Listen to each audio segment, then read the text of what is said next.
Good evening, everyone. My name is Vinay Parham, and for our visually impaired guests, I am a Black female with glasses wearing a purple shirt. We are so happy that you were able to join us today. I have the pleasure of serving on the Big Thought Board as our Racial Equity Committee Chair. As a part of that, we are so happy to present to you this evening the Pathways to Truth, Advancing Equity Post Senate Bill 3. So this evening would not have been possible without some of our wonderful partners here at Big Thought. Number one, we want to thank our board and our staff who have worked tirelessly to make this event what it is today. Secondly, we want to thank all of our partners that raised their hands and signed on to this large feat with us. The EDTrust, the Dallas Truth Racial Healing and Transformation, the Concilio, IDRA, and all of our community partners, which is too many to name, to be honest. We want to thank our esteemed panelists that will be here with you all today. The Honorable Aisha Davis, who serves on our State Board of Education, District 13, Dr. Jeannie Stone, and our CEO, Byron, who you'll be hearing more from later. And to all of our participants who are here, whether you heard about it, you're deeply involved in it, and you want to know more, we're so happy that you're here. This originally came out of a conversation that the Racial Equity Committee was having around just doing a lunch and learn, so we could know more about what was happening on the state level around this important bill. And from that conversations, and the more we talked, we all felt it was important that this needs to be a larger community conversation. So it went from a lunch and learn to, we need to bring some partners in, and our community as a whole should understand what's happening, and not what's happened, but how do we go from here? We're not here to argue or debate the facts. We are here just to provide some pathways to truth, as the title suggests, as to how we move forward and what we can do in the future to ensure that our children have the best education and are knowledgeable about all things that are important. So our goal for today is to make connections and understand how we navigate in this world. Once again, have a conversation, not a debate, and focus on the impact and how we operate in the current climate. And then what are ways for people to get involved and engaged and to move and to continue to move forward if there are things we feel need to change? So we hope that you sit back, you learn something, and that you enjoy this time with us. I know I've enjoyed learning more in my time of service, and so we hope to pass that on to you today. And at this time, I'd love to introduce Carla Loya Stack with the Concilio, who will break down the bill a little bit more for us. Thank you so much. Thank you, Vinay, for the warm welcome and getting us started for today. My name is Carla Loya Stack, and I have the pleasure of serving as the Chief Operating Officer at the Concilio. As for our visually impaired guest, I am Latina with dark brown hair and brown eyes, and I'm wearing a white shirt. As a Latina in nonprofit and a former educator, this conversation is of particular interest to me. I hope to do this some justice today by providing you with a brief rundown of Senate Bill 3 and how we got here today. As some of you may already know, we had a very busy legislative session in 2021, with special sessions and many items in the news. To ensure that we are all aware of what was passed, we wanted to do a middle of the road review of Senate Bill 3. Keep in mind that this review is not to question what is right or wrong, but to just really understand what has passed. For some context, this is the second bill the Texas legislature has passed in this topic. The first passed in the regular session was called House Bill 3979. And then over the summer, there was a second legislative session with Senate Bill 3, or SB3, as we will refer to it from now on. that passed and officially became law in December 2nd of 2021. This bill passed with only Republican votes and every Democratic member voting against it. We want to acknowledge that aspect because this is something we need to know. Going forward, we will just focus on the areas of Senate Bill 3. This only applies to the K through 12 system, but has a ripple effect in out of school time, college and universities, and community partners. This bill is truly aimed at adults. It doesn't really have much to do with kids, but it really does impact our teachers, administrators, and staff who work in our schools every day. There is nothing that focuses attention on student actions, so that's very important to acknowledge. This bill has 5 key areas: civics training, parent and guardian online access, guidance for social study TEKS, certain instructional requirements and prohibitions, and clarification on HB 3979. Let's talk about the civics training program. And school teachers now have to go through a training program that focuses on social study TEKS. The goal is that every school teacher will complete the training by the end of the 2025-2026 school year, starting with this fall of 2022 to 2023 school year. Models on having guided conversations in class, media literacy, and other sources of understanding how to verify information. It has to be appropriate for grade level. The TEA commissioner will set roles, and then they will have an opportunity to review the program before it's ongoing. When it comes to the parent and guardian online access to instructional materials, we all know that parents during the last 2 years had a lot of time to help their students during learning time at home. And that led to parents wanting to have more information about the content that was being taught and having more information. So with that, this bill is seeing further push for parental access to materials and having more say on the school day. When it comes to guidance on social study TEKS, it wants to reaffirm what has already been in the TEKS. Every district is required to teach civic education, and it is very important to note that nothing in Senate Bill 3 was written to directly limit what can be taught in African American, Hispanic, or Native American studies, but we are still seeing the impact that it is having right now and people interpreting it to be used that way. There have also been certain instructional requirements and prohibitions. This is an area that's making the most headlines right now. Originally in House Bill 3979, this only pertained to social studies TEKS, but this bill will cover all subject areas. One area that is lacking definition is the word controversial and objectivity. For example, one part reads, a teacher may not be compelled to discuss a particular event or widely debated and currently controversial issue of public policy or social affairs. But there is not a clear definition of what is defined as controversial, and we don't know if the TEA will be addressing that. Other things that are covered here is that it may not require advocacy, social policy, social justice, or political activism to be a part of work or a credit. So for example, a teacher can't ask students to participate in an internship that has to do with advocacy or social policy. They can't be engaged in writing letters for campaigns to get a credit. And there's a lot more details that go around race or sex and how we build someone's moral character, identify someone's social worth, and virtue.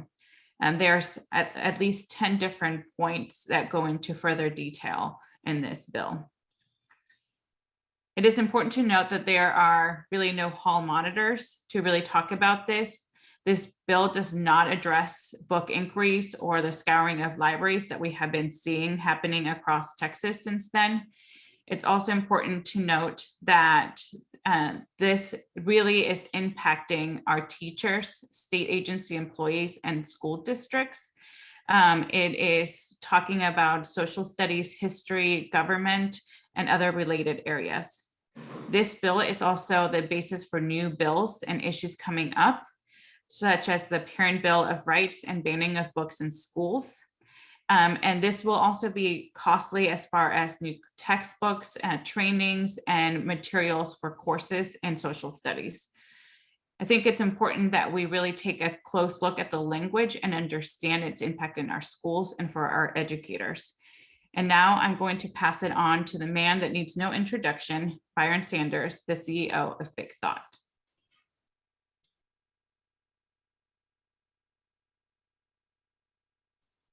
Thank you so much, Carla, for that comprehensive overview of what we're dealing with here with Senate Bill 3. My name is Byron Sanders. I'm the president and CEO of Big Thought. I am a Black man, and I am wearing a green shirt for our vision impaired friends who are here with us today. I am here to moderate a conversation, and we're very fortunate to have these two esteemed guests with us here. I'll start off with just this common phrase that we are all familiar with, which is the truth will set you free. And if the truth is going to set you free in the land of the free, then we need to actually have space to be able to engage it. And just being quite frank, that's at risk right now. It's at risk in our state. It's at risk in other states as well. So we're here to talk about what does that look like in real life. We're going to hear from someone who has had a very proximate experience with some of the energy that's driving this policy and has since helped it continue after its passage. We're also going to talk with someone who's currently in that fight in an elected position right now at one of the most critical places in our state in order for that policy to continue and to be further entrenched. We're also going to hear that there's probably something that people can do to get involved and get engaged, even at this stage and even at this level. So without any further ado, I'm going to go ahead and introduce the two women who have graced us with their presence and their voice and their courage in this conversation. So I'll start first with Jeannie Stone. And these are going to be short introductions because I want to go ahead and get into the conversation. Jeannie Stone is, I would say, a recent friend and someone who has exhibited a lot of courage in the face of very challenging odds. She's an accomplished educator. Over her years in education and service, she is taught and has been an adjunct professor at the higher education level.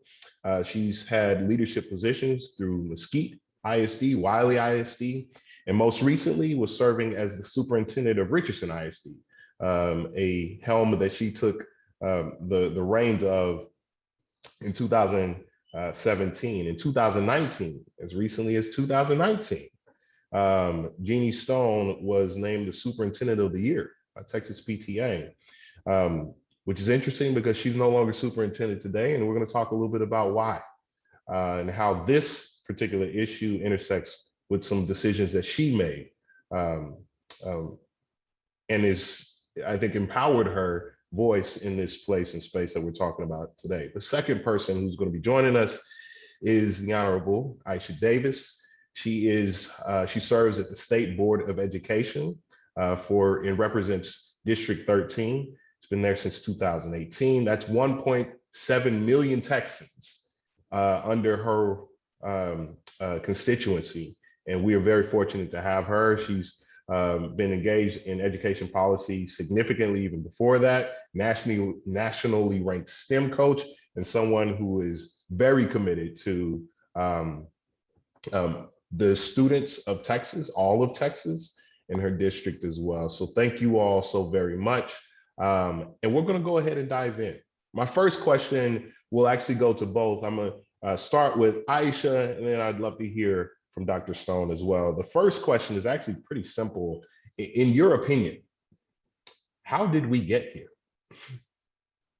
why are we talking about CRT?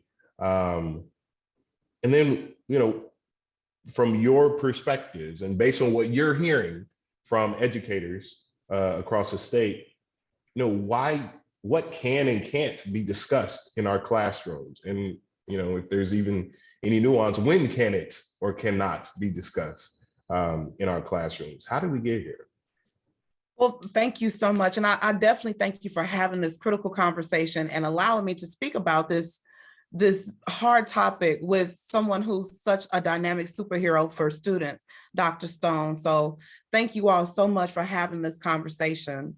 So from my perspective, what I saw develop is I was elected to the board in 2018, as you shared. And one of my first priorities was creating this African American Studies course that would be available statewide. And I got full support from all of my colleagues to create this very rich course that discussed all of these topics about the African American experience. Well, it was adopted in 2020, April, during our meeting. Towards the end of that year, a lot of different things in politics started to really affect education. And one of the things was a lot of the disputes with the 1619 Project. And some folks felt like it was just too much emphasis on putting slavery central when you talk about the story of who we are as Americans.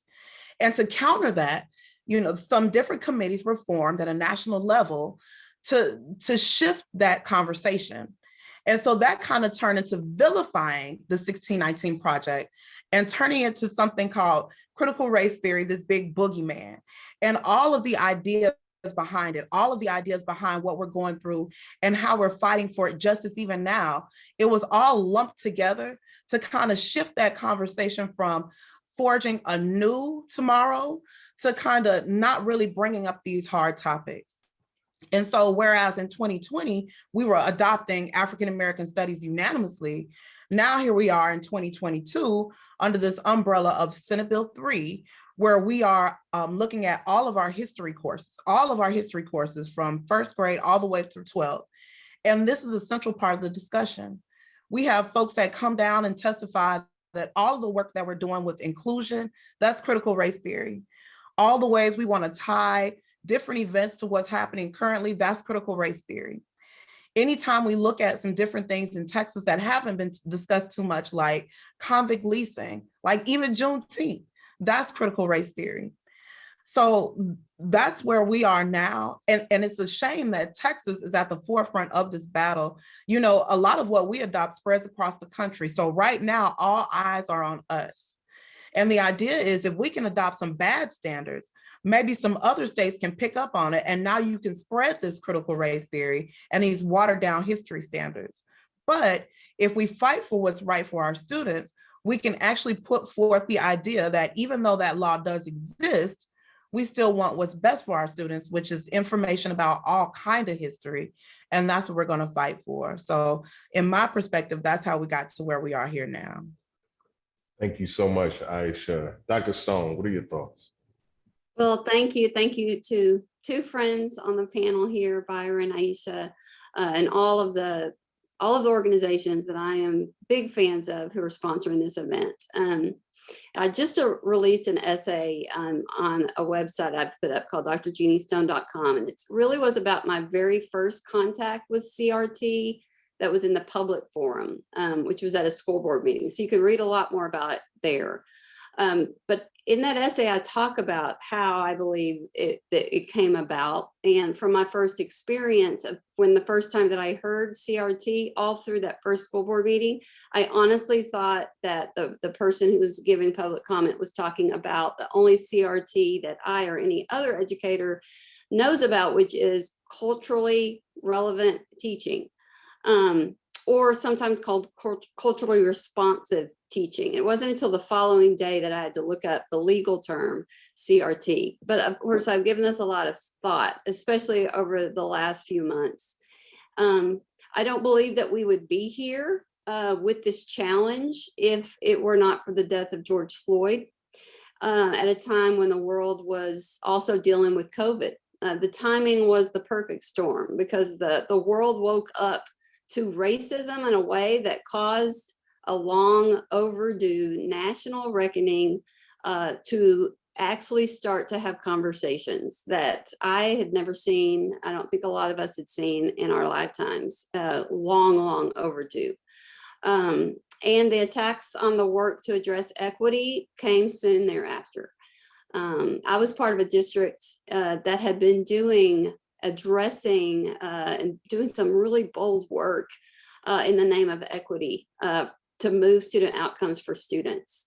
It had never been questioned for years. A lot of the bold things that we had been doing. Our board bravely passed an equity policy that spoke very specifically. I honestly know for sure that that policy could never be passed today, because it addressed things that put in policy things about racial equity, diversity, and inclusion.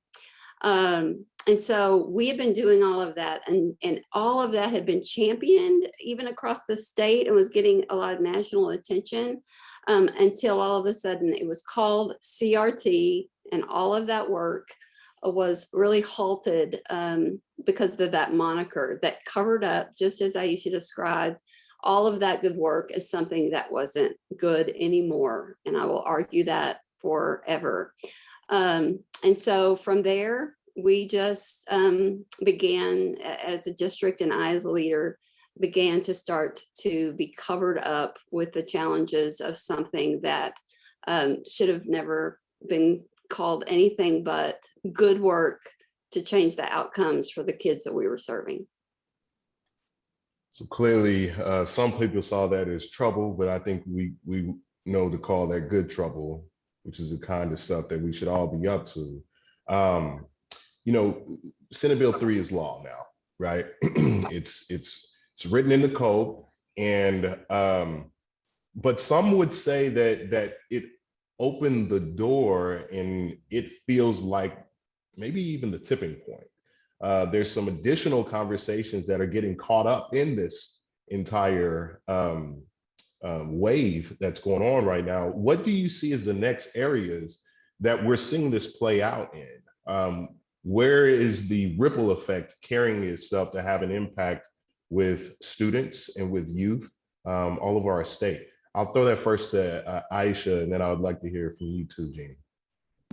Sure. Well, right now it affects K-12, as Carla talked about in the beginning, but it's already been announced in the interim that there will be some bills to kind of push this over into the higher education sector. So where this is something that's discussed in higher ed, you know, something that's deeply researched, now it's a push to kind of stifle that conversation as well, and then kind of mess with tenure for some of our professors who want to continue these conversations. So that's literally going to happen. It's already been announced. That's going to be a priority for our next legislative session. So I definitely see that. And I do see more and more of our bills that will be introduced next session that will continuously try to do things that will limit education and limit these conversations. I feel like some people think it was a victory that Senate Bill 3 was even passed. And so now that you got something like that passed, let's see what else we can do. So education is sincerely under attack by a couple of different entities. So this next legislation will be a really, really telltale sign of how education will move forward in Texas. If they've been able to pass something like this, what else can they pass next session? So again, the CRT conversation will next move into higher ed. So it's all about how do we come together to protect those professors so that they can have these critical conversations in classrooms. Thank you. Thank you, Jeannie. What do you think? Yeah, I mean, we've already seen a progression of this just getting worse and worse. First, it was called CRT, something it should have never been called, to disparage the work that was being done in the name of equity, to close achievement gaps, and to address outcomes, disparate outcomes for kids. And now it's moved into challenges in our libraries. Books are, you know, I think books are now being called weapons of mass instruction, and there's been some weaponizing of library books, and that has led to something that I thought I never would see, and that teachers are being called words being used like pedophiles, and that they're promoting pornography and those kinds of things that again, it's all just to cause doubt in the foundation of our public education system. And so, you know, I really worry about where this is going. At first it was racial equity, and then of course we've seen the very, very vicious attacks against our LGBTQ plus students being talked about openly in meetings and in all kinds of forums. And so I think this is just a progression of some very sad conversations that have been erupted, a lot of which is to diminish the importance of public education as what it is. You know, adding on to that, what we're starting to see, and this is a particular place that Big Thoughts work shows up in, is social emotional learning. And, you know, in light of we're coming back from a pandemic, a collective trauma that all of us have experienced together, where youth themselves are talking about their own arrested development because they didn't have closure on what happened 2 years ago. There's a big need for us to pay attention to how young people are experiencing life right now, socially, emotionally, affecting their mental health, which then affects their physical health, which absolutely affects their ability to be successful in school. What we're seeing is this energy from Senate Bill 3 is starting to say that social emotional learning, explicit social emotional learning instruction in instructional embedding is a Trojan horse for bringing in critical race theory and talking about things like gender identity. And I think the term has been brainwashing children. And SEL is not simply a means of empowering young people to know about themselves, find out who they are, lean into who they are, and relate better to other people. But they're saying it's just simply, you know, planting the seed for a critical race theorist, apparently at kindergarten, pre-K, things like that, which is interesting. And it shows that you can make anything this if you want to. And we're seeing that happening at a national level. And like you said, Aisha, Texas is ground zero. So we've illustrated that there's a problem. We've illustrated, you know, that there's a wave that won't stop unless it is stopped. I want to go to the reason for equity, though. Why is it important that school districts, curriculum, we're leaning into this, I would say, broader story about ourselves and the world around us? Why is it important that there is even this fight against this energy behind Senate Bill 3? And that could go first to Dr. Stone, and then it'll come to Member Davis. We have to care about equity. There's an achievement gap that exists in every district, in every state, across the entire country. And the work of equity is to close those achievement gaps, to close those opportunity gaps. And one only needs to look at the data of your individual district, because those gaps exist in every district.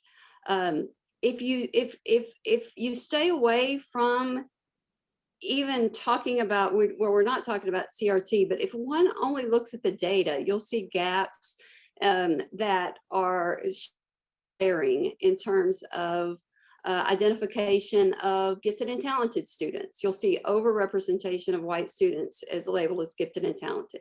You'll see over representation and over in our AP classes. You'll see over enrollment, the disparate outcomes. And I'm not even getting to when we're talking about reading and math. You'll see those gaps. And so equity work is about intentionally looking and seeing what in the system is causing those gaps and where do we need to provide more resources for students who may be marginalized or just underserved altogether. And so equity work is the most important critical work that school districts need to be doing. And because of any movement towards gains, towards racial equity, is the reason why I believe that CRT came in as the attack. And but for me, in the work now that I'm doing toward trying to have these conversations that hopefully will impact policy and supports for teachers and public educators who are under attack like never before, we have to be having these conversations, and fearful because of the effectiveness of this attack of CRT. So many people are stopping and hosting these conversations out of fear. That's important to highlight, that this isn't about being woke. This isn't about jumping on some sort of fad. Equity work matters because of the outcomes that it can have for a young person's life, which is the charge of the public education system. Member Davis, what do you think? First of all, I want to say, Dr. Stone, you explained it to a T. That it literally what's going on. I want to talk about something I observed about the importance of making sure that students have curriculum and standards and lessons from heroes that reflect themselves. When we were adopting African American studies, Dallas ISD actually sent a bus full of students down to testify about the importance of the course. It was piloted there in the district. And when the students came up before us, they talked about everything that they were learning. They were specific with the information, with dates, with times, with heroes, and they were so excited. And these were students from all different types of backgrounds. And they told us that it not only helped them to understand more about African American studies, they developed a deeper understanding about American history, period. And that made them want to discover more things in other areas, science, English, so it just broadened their, just made them want to just know more stuff. And to me, that's what education is about, helping students find something they're interested in, building on that, and then just making sure that they have whatever tools they need to succeed. That's what made me want to make sure that when I'm adopting different standards and looking at different curriculum, I want to make sure that there's somebody that our students can relate to, somebody that our students say, hey, that person did that, and that person kind of looks like me, or they came from a background like mine. Maybe I can have that sort of success. And that's what's being taken away under these critical race theory laws. But that's really what we have to aim to do, especially in a state as diverse as Texas, where the majority of our kids here are students of color. So we definitely have to be mindful of making sure that they understand that they come from a long line of folks who have played a dynamic role in this country and who we are now. And that's something to be celebrated as well. It's pretty powerful. I was, adding onto it or really affirming what you're saying. Aisha, I was reading a study that talked about the academic improvements that were seen when young people were able to engage in equity work, because one, they were more interested in the content. Two, it brought a semblance of agency. And three, you started to see somebody relate to what was being talked about, as opposed to feeling like it's just a distant and non-proximate set of facts that they had to internalize. It wasn't a story about the broader group of them and their classmates. So it's about the effectiveness. It's about efficacy of what we're charged to do as public educators and public education constituent advocates. So as I think about this, there's a specific thing that I did want to at least elevate. Dr. Stone, you weren't always aware of how important race equity and equity work was to you carrying out your charge as a superintendent. And that was something that you've learned over the course of your journey, which then changed the trajectory of the school district's journey as well. Can you talk just a little bit about how you came to that awareness and why it's important for us to take note of that in public education, but also whatever seat that we're sitting in as well? Yes, absolutely. I've been very open and honest. I've been in public education for 3 decades, and but for my entire life, I can say that I've never experienced or been a victim of racism.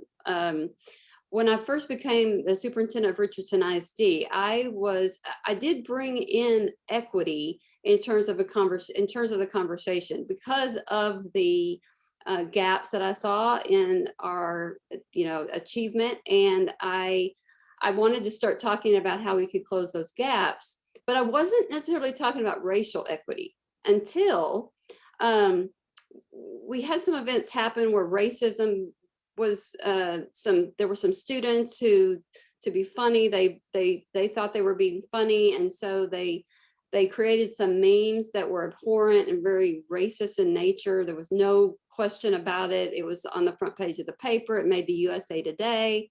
And at first I thought that I wanted that to just go away.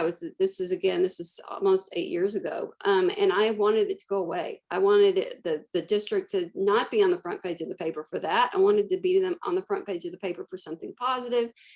And when but I was quickly cautioned by a very important person who's now the president of the school board, Regina Harris, an African-American woman and strong leader, not to turn the page on this. This was an opportunity to not turn the page on something that was an undercurrent of the district and had been for as long as anyone could remember. And so I then started just listening in a different way than I ever had before, and opening myself up into space to hear from our community and our internal and external community, parents, teachers, about what she meant by that. Because honestly, as a white person, I could not understand it.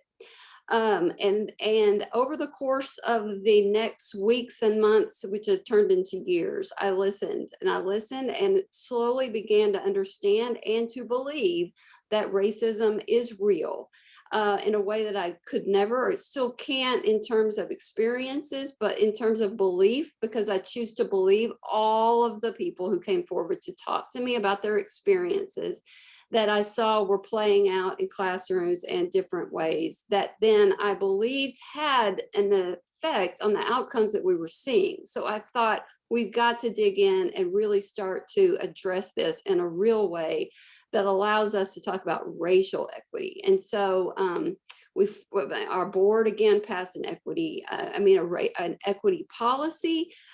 We started having intentional conversations. We started really looking at data and how we would address outcomes for for our kids in a different way that had a racial lens on it. We formed a racial equity committee. We did all of these things, nothing questioned until it was called CRT. And then when it was called CRT and when 3979, I went to the Austin to do testimony against that because I knew we would be here today. I knew that this was create controversy in the really important work that we were doing, but I didn't really know it would go this far. But when 3979 and then when the Senate bill was passed, I knew that was going to cause the kind of disruption because it would bring in the questioning of public educators in a way that they never had been. It would mean that and give a weapon to people to use to say that teachers were doing something wrong when they weren't. They're not, and here we are today. So if we're thinking now, kind of turning the page to what to do, because life is long, and this isn't the last legislative session, and there is opportunity because there are a lot of people in this state who see what's happening in our schools, in our communities, and they want to see something different. They want to see something different for their own kids, and they want to see something different for the kids of their neighbors, right? That we all feel a responsibility and should feel a responsibility for. What are ways for people to get involved now? How to create the climate for accurate truth and equity strategies to be able to persist? Would love to hear from either perspective. Member Davis, if you could kick us off on that one, what can people do? All right, so I'm going to give you three things. One, so we mentioned about the attack on different library resources.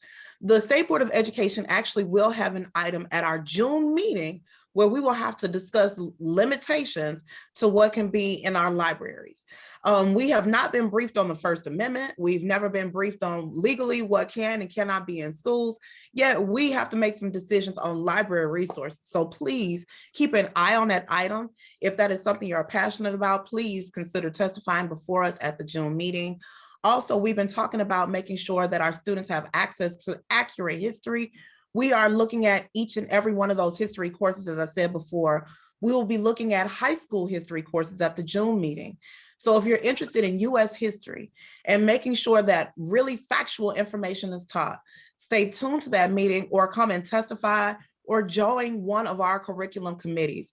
You can sign up. You don't have to be a teacher. You just have to have some sort of expertise. Sign up, come on our work groups, and then you're at the table having a decision when these recommendations come before the full state board. And please make your voice known. Come down on Fridays and testify in support of schools and teachers.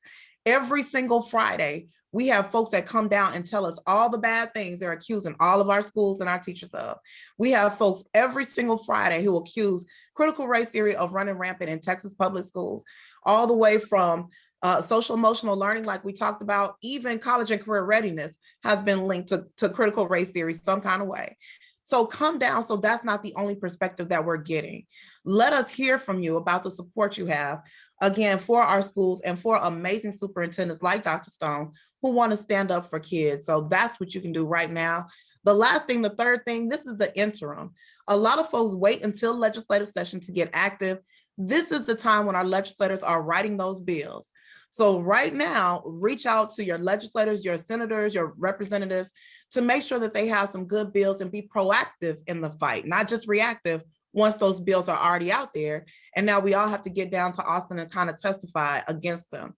So those are three of the things you can do to get active. And please don't hesitate to ever reach out to me if there's any questions you have on being involved with the State Board of Education. Thank you so much for that. That is critical. I hope y'all were writing that down. Hope we took some notes. And if you didn't, we're gonna make sure you have her email address so you can reach out to Aisha, and please do get involved, get engaged. Dr. Stone, what are you thinking?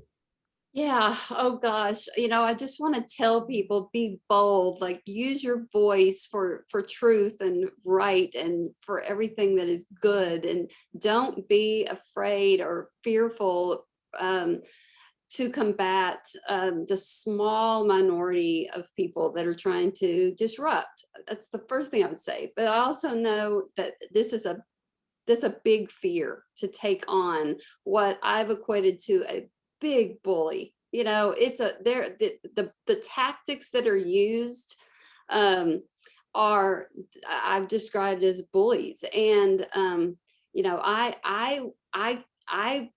am not a bully. So it's, and so many of the people that I know don't know how to combat bullies. And so what I think we have to choose to do is stick to truth, realize that this is a small minority of people that are trying to take out the good work.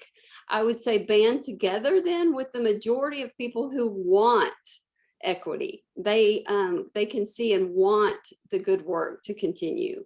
There are groups being formed. One great one in our district is a Richardson Parents for Equity, Families for Equity, that is, really getting a lot big in membership. Get involved there, but support if you are fortunate enough to have a kind of a strong diversity, equity, and inclusion staff that Richardson ISD has, and administrators and the board members that are supporting that work, then support them, be a voice of support. Because I will tell you, the work that's being done for those who are aggressively moving forward with this is about changing outcomes. It's not about making kids feel guilty. It's not about anything that is political. It is changing outcomes for all kids in pursuit of where we should all be trying to get to, which is equality. And so that all kids have the same opportunities to have the, you know, the life that we have, that I have. Nothing should ever stand in the way of those outcomes. Focus on outcomes, focus on data, examine the data, and do everything that you can to close gaps. That's what we should all be moving toward as a goal for public education. Thank you both so much. I want to double down on the fact that you don't have to go and fight anti-CRT, because you stand on the truth of the work that was already happening before this energy got momentum. Continue to stand on those same truths. The one thing that I will take the point of personal privilege and elevate is that we need to see a cross-racial, multiracial, multi-generational, multi-dimensional representation of voices advocating for change. That's important, because I think the presumptive belief is that there is a group of people who are people of color who are pushing this agenda in order to win in some sort of zero-sum game that in actuality doesn't really exist. The truth is there's self-interest for every single red-blooded human being in this state to see equity as a strategy embraced at all levels, state and local. And if we stand on that truth and understand that we are supposed to be bringing young people out to exist in a global community, a global economy, then it is a severe limitation if people cannot engage with a wider, broader set of information and truth from I think, an appropriately diverse set of lenses. So with that said, I would love to have and open this up to questions and answers, question and answer session. So we're opening it up to the group here. If you have questions, please add these into the chat function. And until we get some of those going, I might kick us off with a couple extra, but we would love to go into the Q&A section here with Dr. Stone, here with State Board Member Aisha Davis, and we'll go from there. All right, so while we're waiting for folks to kind of bring this in, one of the reasons, one of the pushback that we continue to get from why this equity and why racial equity is a thing is that it makes some people and some children feel uncomfortable. This notion of discomfort. We've heard many community members say that that's the reason why. You're blaming somebody for something that they weren't responsible for and that they didn't do. You're making them feel guilty about their racial identity, or you're trying to make them identify as an oppressor. It's this notion that they're fearing indoctrination. How should the community, how do you respond whenever that's the accusation that's laid out there? What do you think? And I'll open that up to either one, Dr. Stone or Member Davis. Well, let me start from just, I can speak to this as an educator of children and students. I can speak to this as a parent. We teach our kids that you shouldn't feel guilty for something that you did not do. Guilt isn't the emotion that we want to bring into the classroom when we're talking about topics such as racism and difficult, challenging topics. We want to bring compassion. We want to bring understanding. We want to bring empathy into the classroom. You know, and so kids don't, I was on a panel this last week with a teacher that teaches African-American history, and she teaches and has taught for over 20 years high school students. And she said, kids don't feel guilty. They understand that they didn't do anything wrong. But the conversation gets rich whenever they are able to discuss it from a perspective of trying to understand what could have been going on and making sure that it never, ever happens again. But guilt is not the emotion that we're talking about here. It's about understanding and empathy again. And those are important values to cultivate. Those and education should be values driven. We teach about anti-bullying. That's expected.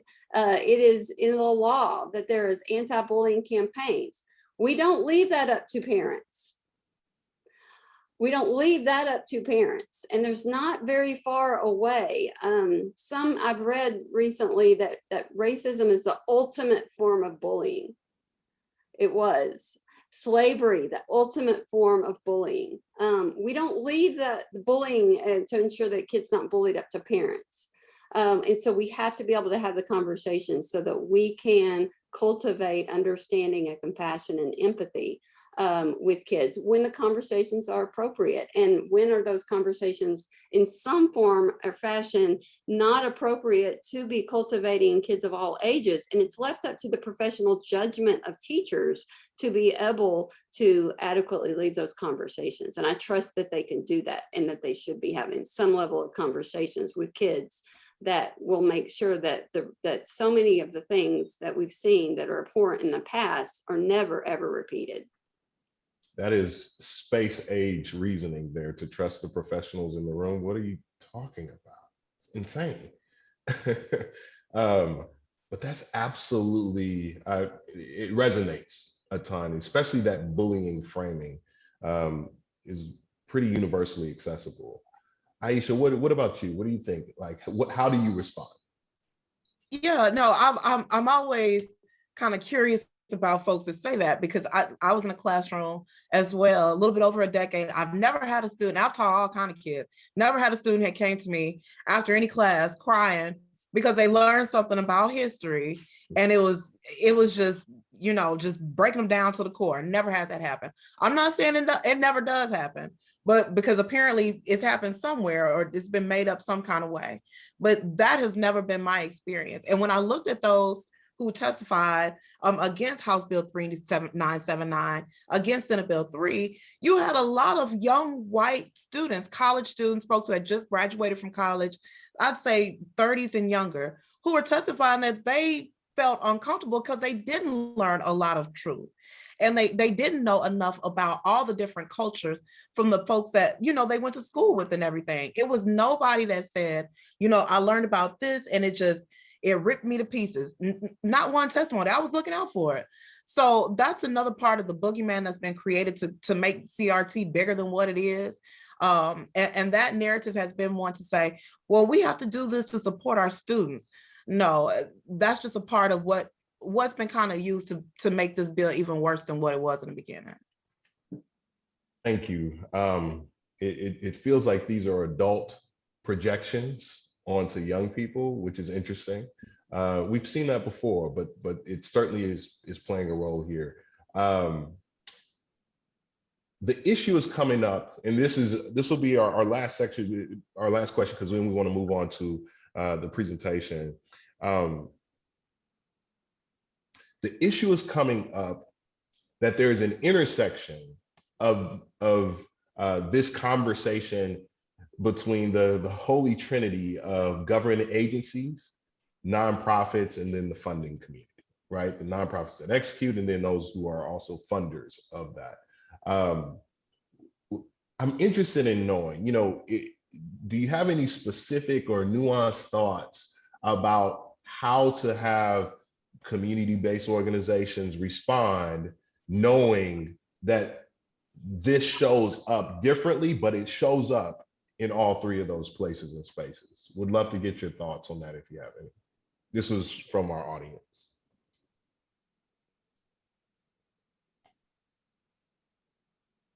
in my perspective, our teachers have a lot of limits when it comes to testifying, when it comes to standing up for themselves and speaking up about things. And so that's where a lot of these organizations can come in and do some of those things. A lot of the testimony, especially before the state board, is during the workday. So unless a teacher can take off for a day or two, come down to Austin, most of them have to use like a vacation day, a personal day. But you have nonprofits, you have different organizations that can come and advocate on their behalf. So teaming up with the schools, with the teachers, and seeing how they can be a voice in those spaces where teachers may not be able to be. I think that partnership is going to be key in making sure that our legislators, our policymakers know that this is a community of folks who are all surrounding our schools and our kids, and we're all about to do what it takes to get this right. And I think just showing that camaraderie says a lot. Like Dr. Stone was saying, it's a very small group of folks who are saying the opposite. They're small, but that voice has been kind of mighty especially when it's the only one you're hearing. So I think stepping into that space and kind of being that voice in support of teacher voice, that'll make a difference.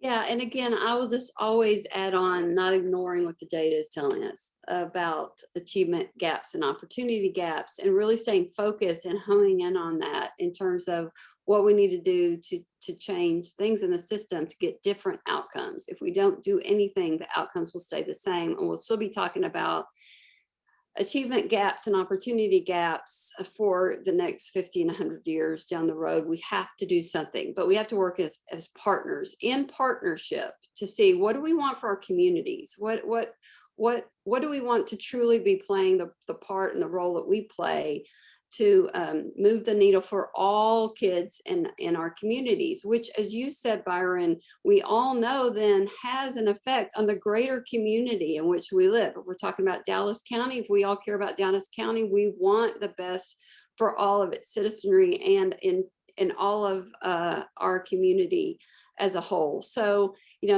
supporting each other, supporting the work, support public education.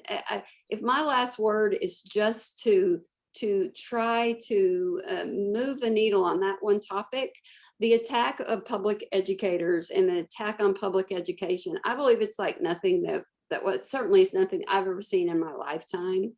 And it could have a very, very detrimental effect on the teacher force and, public education as a whole for the next generation to come. We want once again for young people to see that doing the public education as a profession is the way to go. There's no greater reward than contributing to changing the lives of kids and moving the needle for outcomes for them. And so support your public education systems, your local classroom teachers, your administrators, and don't let this attack on this profession have the effect that I fear it will be, that we will lose great people out of the profession when we need them more than we've ever needed them before. Thank you all so much for your time. I really we all appreciate your voice. We appreciate also how you're not just talking here, you all have been on the front lines in different respects and remain there. We're grateful for you. And what I heard is a call to action. There's a lot of people, to your point, Aisha, who can't, desperately want to, but actually because of their position, because of their job, because of the law that has been passed, they can't. So somebody's got to. The moral arc of the universe is indeed long and it bends toward justice, but not by osmosis. Somebody got to bend it. And that means that we all have to get engaged and get acting and get moving. So thank you all so much for that. And I want to bring us to the next part of our time for another esteemed guest who's going to give us a even more distinct way that we can talk about preparing for the long game. We are about to be privileged to hear from Paige Duggins-Clay with IBRA. So a little bit about her, and actually a little bit is, I'm gonna go ahead and read the whole thing because y'all need to know who we talking. You need to know who you're talking to right now. Okay, I'll just hit the highlights. But she's a chief legal analyst for IDRA. Paige conducts and coordinates the legal research and strategy, expert testimony, and the amicus curiae advocacy, excuse me, to elevate the voice of students and coalition partners. Her work builds on IDRA's almost 50-year legacy of supporting families, educators, and their attorneys seeking education justice through the courts. She also leads the policy advocacy related to school discipline and policing in Texas. Prior to joining IDRA, she worked as an associate at Hush Blackwell, where she handled litigation, investigations, training, and compliance on behalf of education institutions. She said, "I'm making too much money. I want to go do something." I'm kidding. But honestly, you see somebody make a choice like that in their career, moving to this place and space. It comes from a deeply personal and convicted place. She was named the top 20 up and coming lawyer by the Austin Black Business Journal. She also served as a law clerk for the Texas Supreme Court Justice Jeff Boyd, and an intern for Federal District Court Judge Lee Yeakel. As a law student, a law fellow for Texas Civil Rights Project, Mexican American Legal Defense and Educational Fund, and Texas Rio Grande Legal Aid. She supported the organization's litigation and policy advocacy. As a legislative aide, she advised Texas Senators Judith Zafirny and Wendy Davis on school finance and school to prison pipeline. Bottom line is, Paige knows what she's talking about, okay? And we're very fortunate to have her here with us to talk about what does the long game look like, and where do you potentially see yourself or your organization get involved. So without any further ado, I'm going to turn it over to Paige and let her walk us through this period in this conversation. Thank you, Paige. Take it away. Thank you so much, Byron. That was far too generous, and I'm so fortunate that I have the opportunity to be with you all tonight, to be with this amazing organization called IDRA. As Byron suggested, I recently made the transition to IDRA from private practice in January as their inaugural chief legal analyst, and it was time for so many reasons. I loved the foundation that was laid by our previous speakers, talking about the importance of this moment and how understanding that these attacks on censorship, on quote unquote CRT, on equity, are tied to the Black struggle and to the murder of George Floyd. And really, from my vantage point, sitting at home as an attorney, watching all that play out, it was the right time to make this move and to put my civil rights skills to the public use and public service. So I'm so glad to be with y'all. I'm really looking forward to spending a little bit of time with you all today to talk a little bit about the long game and what the classroom censorship laws mean for our communities. I'll talk with you about some of the impacts that our organization has seen and observed being on the ground, both in Texas and across the geographic South. And I'll talk about what we've seen and what we expect will be coming in the future. I know folks are tired, and we had kind of 3 legislative sessions where this issue was a feature of all of them, and that we're just barely potentially recovering from that. And but another session is coming, and we'll give you a preview of what we expect based on what we're hearing and seeing across the South to come up, and give you some strategies for how to fight back. So with that, let's jump in. First of all, I'm so, like I said, privileged to work at IDRA. I have amazing colleagues, and IDRA's engagement as a civil rights organization focused on educational equity is just so critical in this moment and in this state and across the South. And IDRA engages in advocacy both in the policy space, so involved in state houses and local government agencies and state educational agencies, and we're engaged in federal advocacy. In addition to that, we have really robust educator resources, training, and practice. So it's so interesting. I always would take this moment and say, we have amazing people who can teach, help educators teach math more inclusively, but apparently that's now an issue if you see what's happening in Florida and stripping out resources to do even that. And so there's a lot of great resources. I would love for you to visit our website and learn more about the great work that we're doing. And one of the resources that I want to highlight as relevant to this conversation is this awesome guide that my colleague Chloe Sykes put together to understand the impact of SB3. If you're an educator, a school administrator, a policymaker, and you want to take a deeper dive on what the law says and what it means, in addition to the great information that's already been shared, I recommend that you check that resource out. I put the link here, and we'll be happy to share in a follow-up correspondence if that would be useful. And just to really dig into those impacts, I don't have to tell those of you listening on this call what those impacts are. So much of what has been happening is across the state has been national news, statewide news. So much of it has been concentrated in North Texas, and I know many of the folks on this call are in those communities. But I think it's really important to just highlight and state with absolute clarity what the impacts of SB3 have been since it's been put forth in the original version, HB 3979, and now in this version. And it's so interesting because the Texas version of censorship laws is sort of the most mild version. If you look at what's been passing more lately in Florida and Tennessee and other places in Georgia, for example, we're really starting to see even more onerous and harmful policies. And nowhere in SB3 are there bans on things like ethnic studies or things about what goes in our public libraries.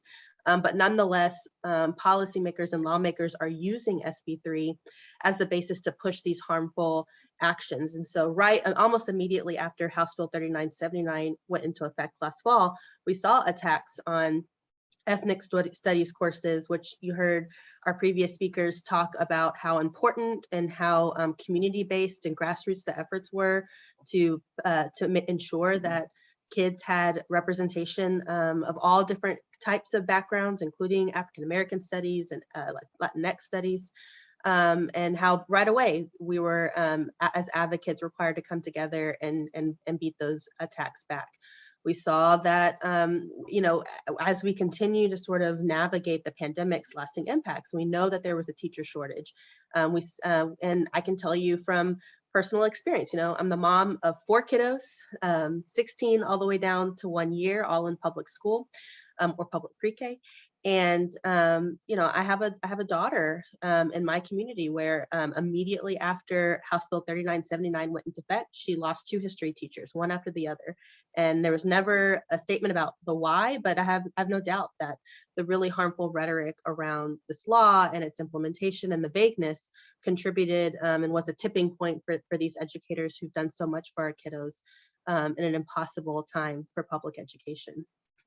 And of course, we've seen even the most benign efforts. You saw the story in McKinney where there were concerns because of that anti-civics education provision where we're not allowed to give credit for civic engagement activities, forced potentially an award-winning civics program in a ostensibly conservative district to consider changing that program. And none of this was required by the law, but because of the pressure that our school leaders and communities were feeling, and because of the actions of those who are not as committed to equity and education. This is what we've been navigating. So what are we going to do, and what could be next? That's what we'll be talking about for the balance of our time here. Here are 5 things that we've learned and that we've seen from other states and based on what's been happening in other communities that IDRA is connected to. First of all, we expect to see attacks on diversity, equity, and inclusion initiatives more directly in schools. And I'll give you some examples about each of these categories in just a minute. We also expect to see attacks on private sector efforts. And so this is an interesting moment where we'll be thinking about, how do we build these coalitions? We expect to see attacks on DEI and business and corporations, for example, attacks on higher ed, which you heard alluded to earlier, and really building to the long game that we're focused on. This is really, we really view these as attacks on civil rights, period, and on our public education. And I'll talk a little bit about why that's the case. So what do we mean by attacks on DEI and equity more directly? I'm giving you an example here. Just earlier this year in February 2022, you all may have seen this. Shortly after being elected, Executive Order number 1 put out by Governor Youngkin was to review and eliminate quote unquote critical race theory in Virginia public schools. And following up on that executive order, their Department of Education just issued earlier this spring a letter, a report in which they noted several resources that they intended to remove from public use and from school district circulation. And all of those resources were tied to the concept specifically of equity. And this is so alarming and so dangerous. I've given you some of the highlights here of the rationale that the Virginia Department of Education used. For example, they said, we're removing resources that permit and advance policies, programs, and activities that promote equitable outcomes for students versus opportunities. I mean, really saying the quiet part out loud here. Now schools in Virginia potentially can't promote equitable outcomes. They removed resources that promote and permit teaching and leading social justice, systemic inequality, and anti-racism.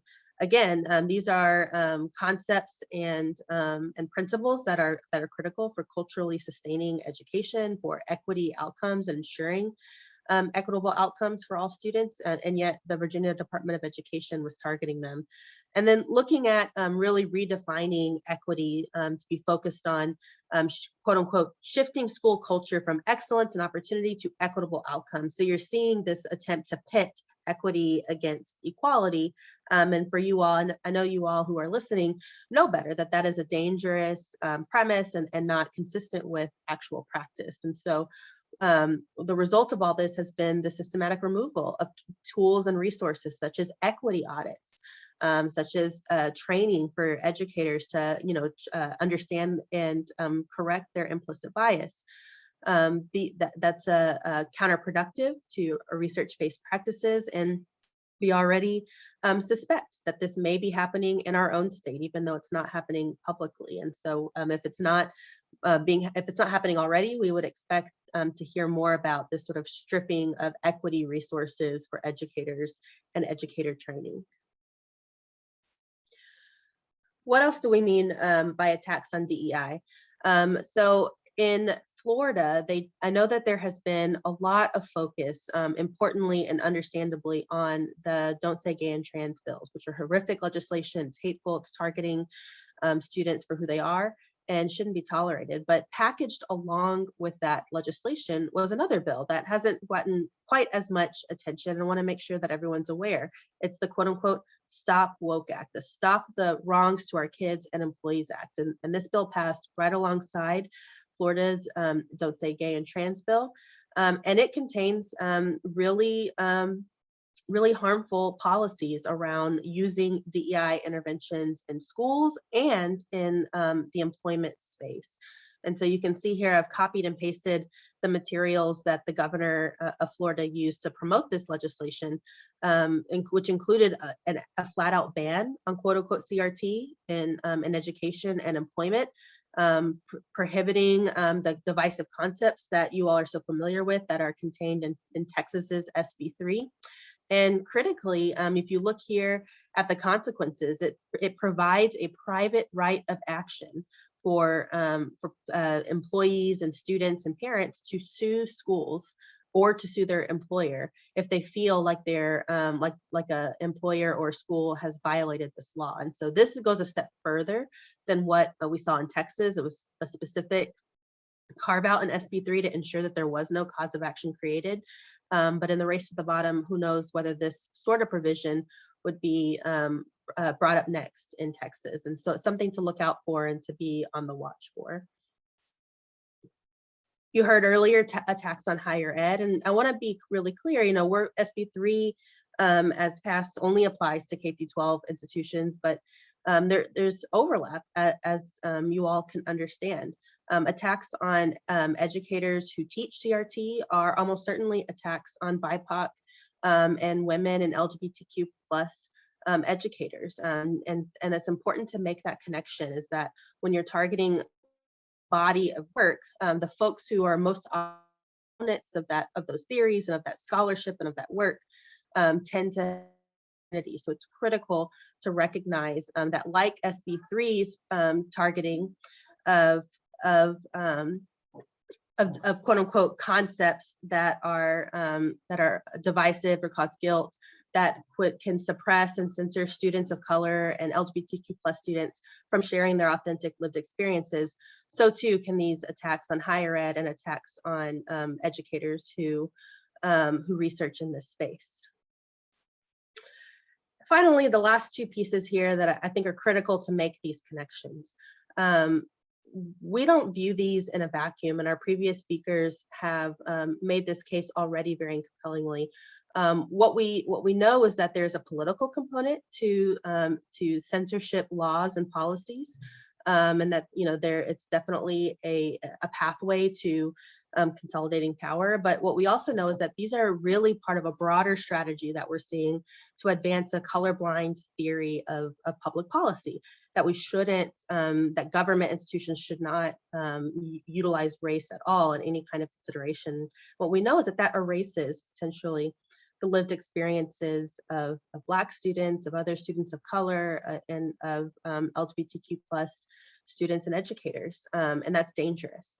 And we see this mirrored in the affirmative action case that's currently pending before the US Supreme Court. And so as you're engaging with stakeholders and as you're looking to push back on these narratives, it's really important to make that connection, that it's not just attacks on the classroom, that it's this broader effort to undermine civil rights foundations. And I have a picture here of Ruby Bridges. She testified recently in a federal hearing on censorship and book bans. And it just reminded me of how much work was done to create these foundational civil rights protections, and how much work is continued to be needed in order to protect them in this day and age. And finally, we see this related to the attacks on civil rights protections. We see the messaging and the connection to attacks on anti-public education policy, and specifically this concept of school choice, parents' rights, parents' Bill of Rights. You might have heard it phrased a lot of different ways, but when you trace down to the source, what we know is that parents already have robust rights under Texas's education laws and under federal education laws.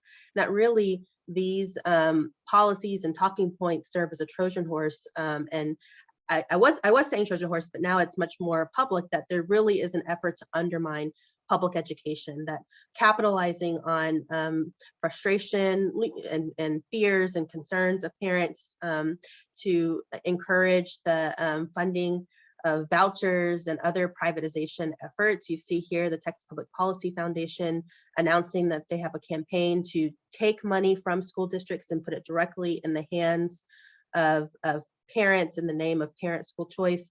And all of this is connected to the censorship debate, and it's just one more lever that opponents of public education are using to attempt to undermine it even more. And so it's really important to be on the lookout for that, and to name it when we see it, and not allow that rhetoric to be used in that method. What I've given you the sort of the highlights of what we expect to come next and what we should be on the lookout for in terms of the long game. What can we do to fight back? It's so important to stay engaged. You've heard our members and our previous speakers talk so compellingly and effectively about staying engaged, whether it's at the State Board of Education, whether it's at the State House. And we want to support that, and would be happy to connect with resources to support that advocacy. But it's also important to know your rights. When you are in your community or in your school, whether you're a student, a parent, or an educator, and you have concerns that the way that SB3 is being implemented is impacting your education or your teaching, get in touch with folks who can help you understand how to navigate that. There are resources for educators, parents, and students to understand the implications and to push back. And we have to continue to commit to equity. This is really an all-out effort to undermine the use of equity in education. And the reality is schools still have obligations to provide equitable and inclusive education. And there are tools to make sure that, that schools are held accountable for it, and to support schools who are pursuing that mission despite these efforts to undermine equity.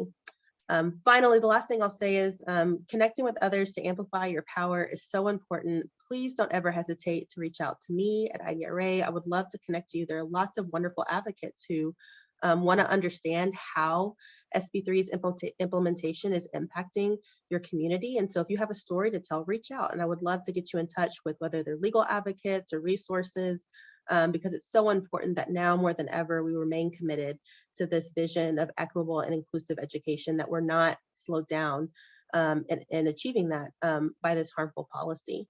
I've included 2 links here for some resources if you want to continue to learn more. If you want to report a classroom censorship story, I put the link there. I review that and I would love to hear from you. So please feel free to give a story and share it. And if you want more regular updates on how IDRA is pushing back and how our partners are pushing back against censorship laws and policies, subscribe to Knowledge is Power, and it'll be a good resource for you as you continue to build on your advocacy.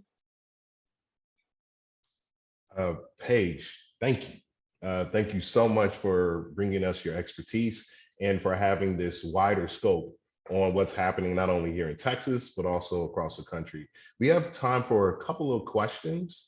So if there are any from the audience, please feel free to throw it in the chat. But I'll kick off with one. You know, the act that was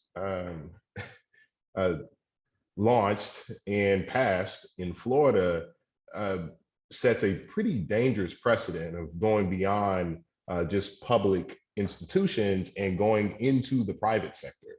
I'm interested in knowing, have we seen that start to have an effect on what corporations and private entities and enterprises have done to get involved in pushing back against that? And how can that be, I think, either illustrative or informative of what we need to be doing here in this state and not waiting for that boot to drop? Yeah, thank you for the question. It's a really, really good one. And don't forget that a lot of this started and can be traced to, of course, Nicole Hannah-Jones' publication of the 1619 Project and the, what backlash to the George Floyd murder. But really the policy that kicked all this off was the Trump executive order, right? And that applied to federal workforce that banned diversity, equity, inclusion. And so it doesn't surprise me that we're coming full circle to focus on the private sector. And it's both deeply troubling that our government institutions are thinking about censoring how private businesses can support and encourage anti-racism in their operations.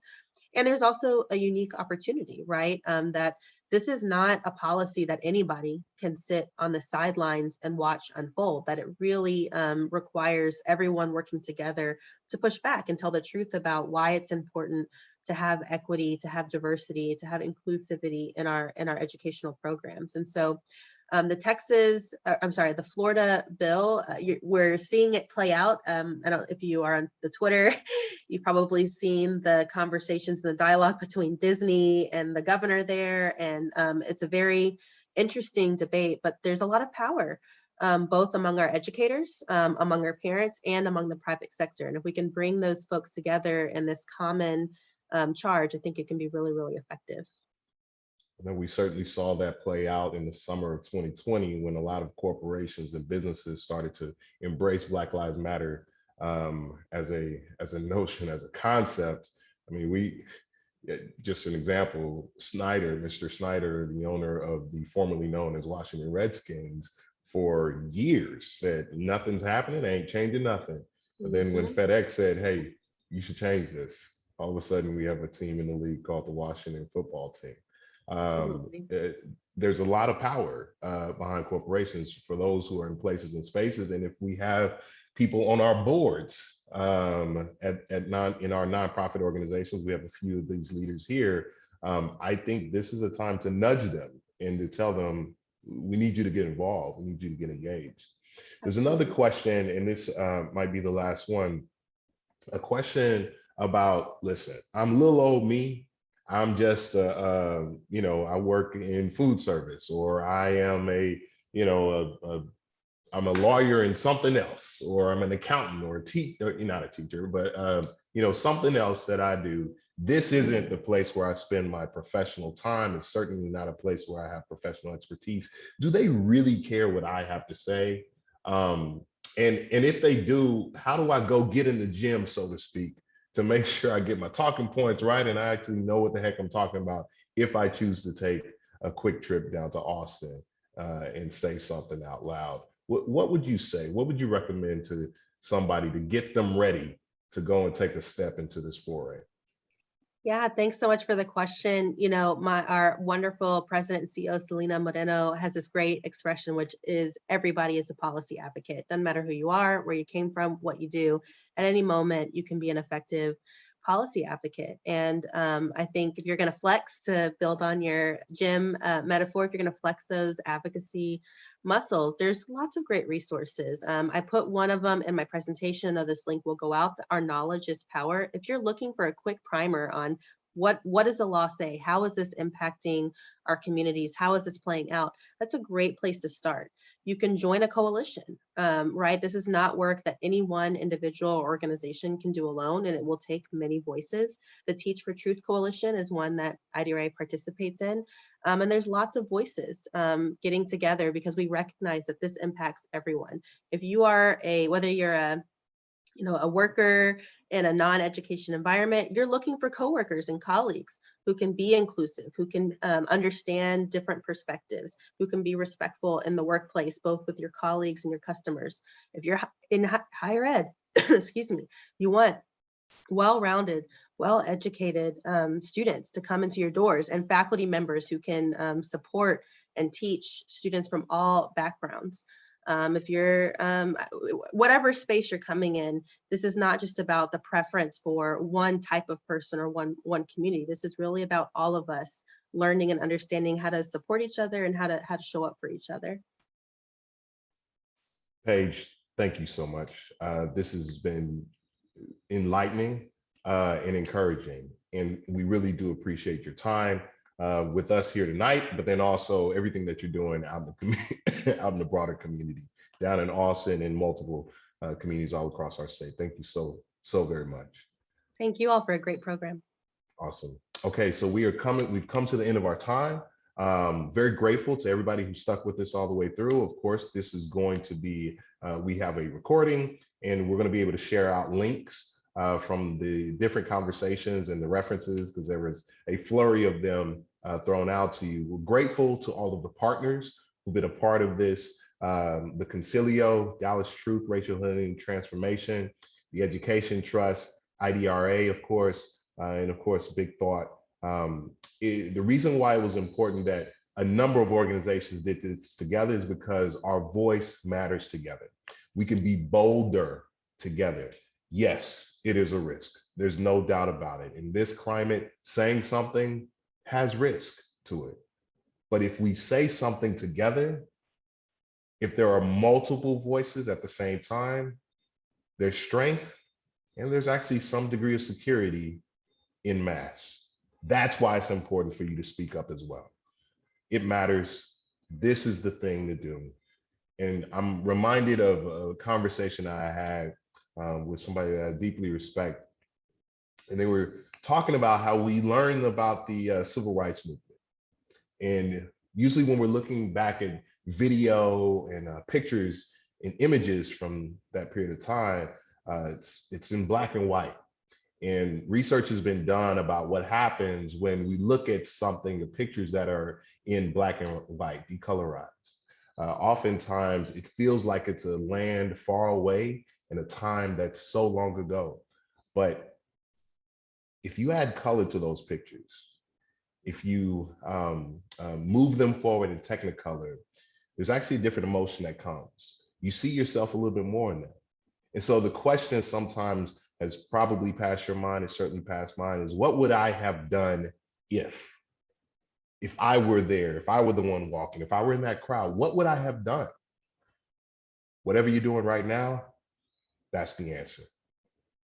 Because there's a fight right now, and it's not one that we can sit on the sidelines for.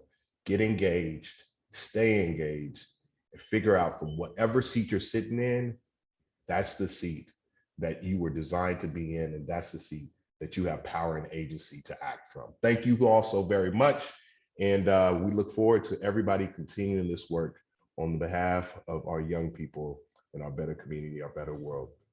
Y'all have a great night.